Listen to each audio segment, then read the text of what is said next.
Hello mga motorista! Welcome to another episode of Motorista Adventures. For this video, we have here the Toyota Hilux Conquest 2024 and the Toyota Hilux G 2024. Now, both of them looks very similar if not the same talaga sa harap.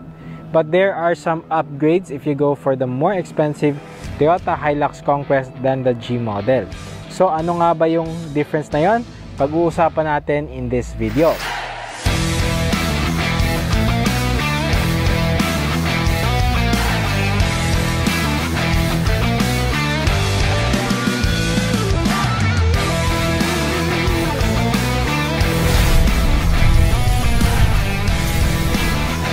Simulan natin sa pricing ng dalawang to. Si Toyota Hilux Conquest is priced at 1,689,000. And itong Hilux G natin is only priced at 1,460,000. Both of them are the automatic models, 4x2. Parehas lang sila ng engine. 2.4 liter 4-cylinder engine, turbocharged diesel ni Toyota. So, yung price nilang dalawa, no, 227,000 yung difference. So, ano nga ba yung makukuha mo sa 227,000 if you go for the Conquest model? Now, take note na itong color na to is a little bit more expensive than na non-emotional red kasi meron tong plus 20,000. So, take note of that. Bali, yung ginamit kong price is yung other colors niya na hindi yung parang add-on. Let's take a look at the front of both vehicles. No? It's very similar. Parehas lang talaga sila in the front, but if you go for the G model, yung headlight niya is quite different, no? Meron siyang mga accents na wala dito sa ating Conquest. So, mas dull yung ating accent dito sa ating Conquest. As you can see, for the G variant, no, chrome yung ating nagsasurround na ating LED headlights. Okay? Dito naman sa ating Conquest, this is more of a matte metallic finish, no, surrounding the headlights. But both of them gets bi-beam LED, LED turn signal lights, LED fog light. Now, basically, almost, if not really the same. Now, pati yung mga grill nila, identical yung grill. One advantage of the Conquest is meron siyang front parking sensor. So, it would be easier to park paharap than on the G because wala yung front camera. So, wala siyang 360-degree view camera. Ano lang siya, yung parang reverse camera lang siya. And wala siyang front sensors, no? So, take note of that. Another difference is yung ating Toyota logo. So, dito sa ating G model, you can see na it's just a plain logo mga motorista, no? Chrome finish. But here sa ating Conquest model, it's a more of that glass, no, on the front, and then meron tong radar sensor sa likuran ng logo natin. So, that's why it is quite different siya. So, both of them get skid plates at the front. Another difference between the G and the Conquest is the rims. But again, noon napaka-grabe yung difference when it comes to the rim kasi yung ating Hilux G is 17s, now it gets 18s and also unique rims. So ayan siya mga motorista, no? So quite a lot of upgrades when it comes to the exterior sa ating G. Dito naman sa ating Conquest, you cannot see it right now mga motorista, but it's basically the same, no, na rim. So tignan na natin dito sa likuran. So ayan siya. So same rim as before, nothing changed. So plastic body claddings for both of these vehicles, parehas lang din. Ayan, kita nyo, 'di ba? Dito naman sa ating side mirrors, ayan, chrome versus matte. And then turn signal lights, the same. Wala tong camera sa ilalim, ito meron. Meron pa tayong paddle lamps also. So aside from the camera, paddle lamps is also here. Yung mga badge natin ng Hilux is still the same, chrome sila. When it comes to the door handles, chrome versus matte again. Meron tayong ornament na roof rail, wala tayo dito. Very simple lang. Wala tayong sports bar. Ito meron tayong sports bar. Okay? So, if you want a sports bar, nakasama na sa price, go with the Conquest. When it comes to rim and tire, mga motorista, parehas lang talaga sila. So, 18-inch rims for both. And you have a Bridgestone Dweller highway terrain na tire. So, one thing that is also different, it is very refreshing yung ating rims dito sa ating G in comparison to the Conquest kasi we've seen this kind of design sa kanyang rims, no, for a while na. So itong G, napakaganda in my opinion, very refreshing to the eye, and also a new design for the G model. So meron tayong Conquest na stickers, nothing changed. Meron tayong cargo lighting which is nice. And yeah, dito sa likuran kita natin yung difference also. So yung ating G model is chrome yung ating tailgate. na opener, and then dito naman sa ating Conquest meron siyang parang housing na kasama, and then parang matte siya na finish. Also, if you take a look at the sensors dun sa ilalim, 4 na sensors na si Conquest, 2 lang yung reverse sensors dito sa ating G.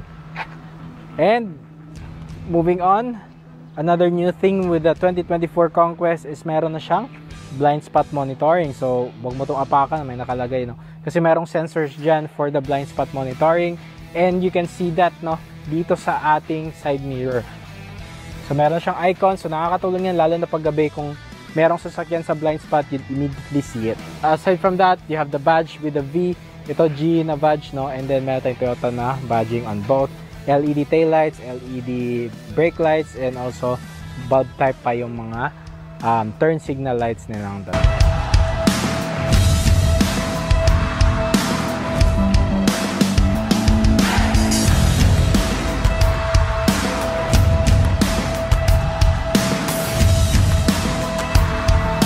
So mga motorista, ito yung susi ng ating mga Hilux. Now for the G, simple lang, may nakalagay Hilux, but again, this is a big upgrade from the previous G na switchblade type. Now yung ating Hilux Conquest, so meron siya nakalagay talaga dito na Hilux, pati na din yung ating Conquest, no, na sasakyan. Alright? And then also sa likod naman, basically the same, but meron pala silang difference, no. So meron tong panic button dito sa ating G, just simple lock and unlock, no? So itong button na to, no, maganda to kapag hinahanap mo yung Conquest mo sa parking lot, so mag-a-alarm siya. So ito just lock and unlock lang talaga.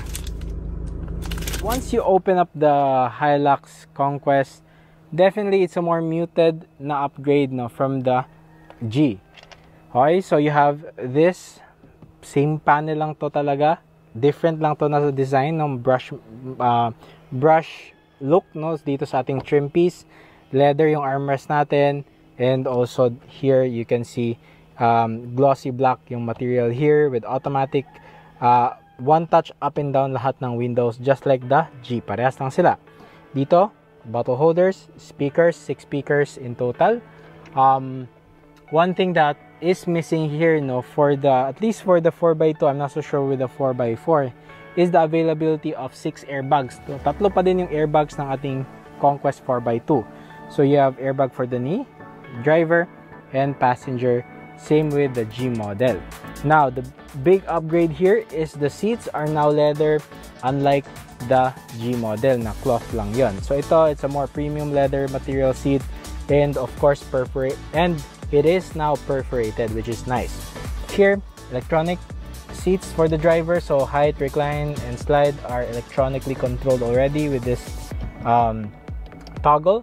And then here, and then also another difference, no, I think this is also the difference before, is yung tachometer natin na background. This is a more, so mga motorista, we are inside the interior sa ating Toyota Hilux Conquest 4x2 for this 2024 model year, and it's basically the same with some minor upgrades dito sa loob, no. So number 1 dyan is the presence of a leather seat for the Conquest models, no. 4x2, 4x4 Conquest, parehas lang. It's all black leather seats, perforated, and it is done nicely mga motorista. Simple lang yung design, nothing fancy. I really like the stitching here. So basically this will be a very durable na design, no, kasi perforated siya, hindi siya masyadong mainit. You have heat dissipation dito sa likuran and dito sa upuan mismo. Another change dito sa loob is yung infotainment system. This is the same as the GRS na yung infotainment system natin. So 9-inch display, wireless CarPlay, and wireless Android Auto siya. Okay? So that's quite nice, no, for the Conquest. And the one thing na hindi ko lang gusto sa head unit na to, it's a little more reflective than the previous one. And wala siyang volume knob, no. Yun lang mga gripes ko sa head unit na to. But other else, no, it's responsive, it is fast, no. So easy lang siyang easy lang siyang i-manipulate yung ating touchscreen. And also you can see here your apps. So you have wait, let's go back home. So what you have here is Bluetooth radio. I think this is for voice command. Apple CarPlay, Android Auto, USB, vehicle information.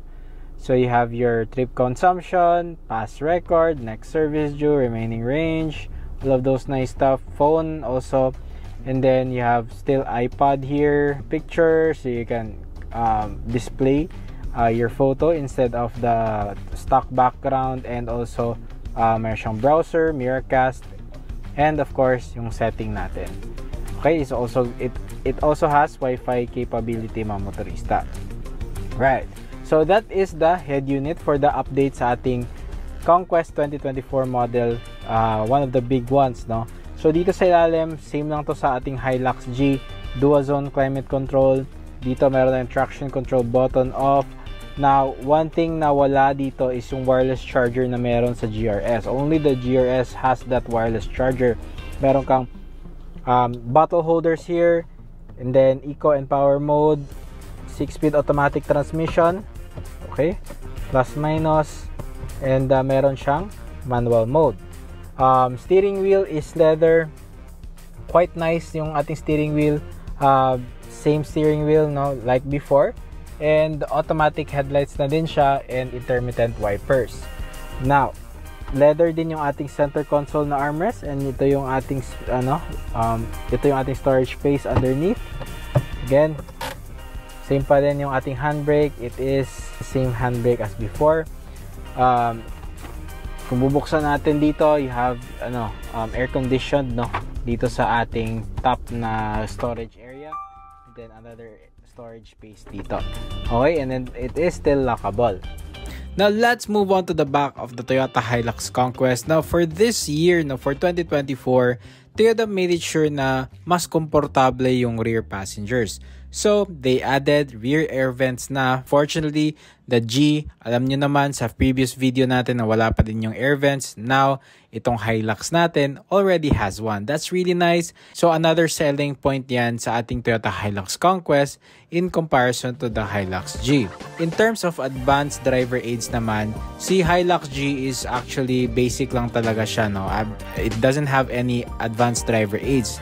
While itong Toyota Hilux Conquest natin already has Toyota Safety Sense, autonomous emergency braking, lane departure alert, and adaptive cruise control. Aside from that, meron din tayong bagong feature, which is the blind spot monitoring and your cross traffic alert, as well as the 360-degree view camera. Both of these pickup trucks is the latest offering from Toyota, mga motorista. And I think this is the best update, mga motorista, in terms of specifications from the Hilux G to the Hilux Conquest. Now, yung nagdagdag talaga sa Hilux Conquest natin is more on safety, advanced safety features, and of course, pati na din yung update sa ating infotainment system. So, nasa sa inyo na yun if that is worth 229,000, mga motorista, in comparison to the Hilux G. But in my opinion, I think the Hilux G is already quite good for the money. So if you have any questions, please leave a comment down below. And as always, mga motorista, do follow our Facebook page. Ina-upload ko din yung ating mga videos dito sa YouTube dun sa ating Facebook page. And don't forget to like and subscribe kung hindi pa nakasubscribe dito sa ating YouTube channel. Maraming salamat, mga motorista, and I'll see you on the next episode.